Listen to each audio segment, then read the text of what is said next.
आणि त्याच्यामध्ये मग थोडंफार कमिशनबाजी ही खाली चालेल. हे काय हिंदू संस्कृतीला धरून नाही किंवा हिंदू धर्माला धरून नाही. जनतेचा पैसा, कराचा पैसा जनतेच्या, अगदी CCTV कॅमेरापासून भ्रष्टाचार आहे. सर्वत्र रस्ते वगैरे सोडून द्या हो. जे CCTV कॅमेरे लावले जाणार आहेत ना,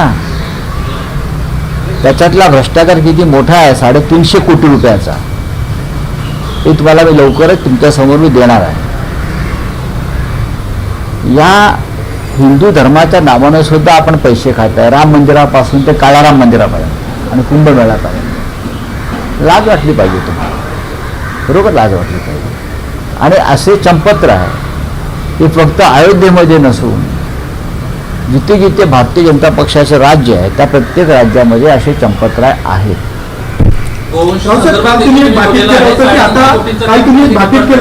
एकनाथ शिंदे पुन्हा मुख्यमंत्री होणार नाही. तुमचा विषय काय? गोवंश बद्दल देखील तुम्ही विषय मांडलात आणि ते ऑडिट झालेले त्याच्यामध्ये 100 कोटींचं अनुदान लागलेलं.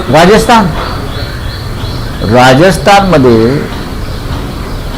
गोशालांना अनुदान मिळतं, गोशालांना. आणि साधारण 100 गोशाला या बोगस आहेत. मेलेल्या गायींवर सुद्धा अनुदान घेतलंय भारतीय जनता पक्षाच्या लोकांनी. मृत गायींवरती अनुदान घेतलं.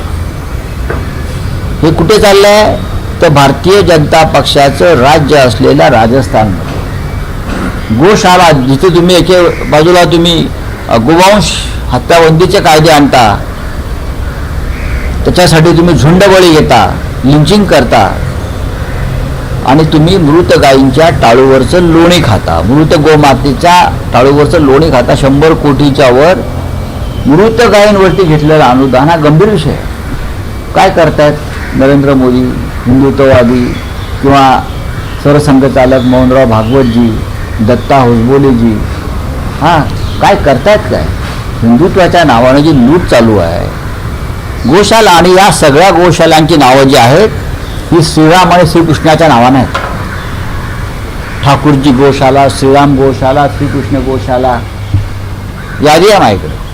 आज मी लिहिलंय त्याच्यावर सामनामध्ये कुठल्या प्रकारचं हिंदुत्वाचं मॉडेल आणि कोणत्या प्रकारचं हिंदू राष्ट्र तुम्ही या देशामध्ये राबवू इच्छिता. हे तुमचं हिंदू राष्ट्र. राम मंदिर लुटायचं, गोशाला लुटायच्या, कुंभमेळ्यात लूट करायची, या सगळ्या हिंदू संस्कार, संस्कृती आणि धर्माच्या नावावर लूट करणं ही तुमच्या हिंदू राष्ट्राची झलक आहे. हे हिंदू राष्ट्र आम्हाला नको असं. सर, आपण म्हणताय की हिंदू राष्ट्र, पण मुंबईमध्ये मराठीच्या मुद्द्यावर लोक आक्रमक होत असतात. पण काल अंधेरीला RPFला मराठीत बोला असं सांगितल्यामुळे त्या त्रासवायला मुंबईकराला मराठी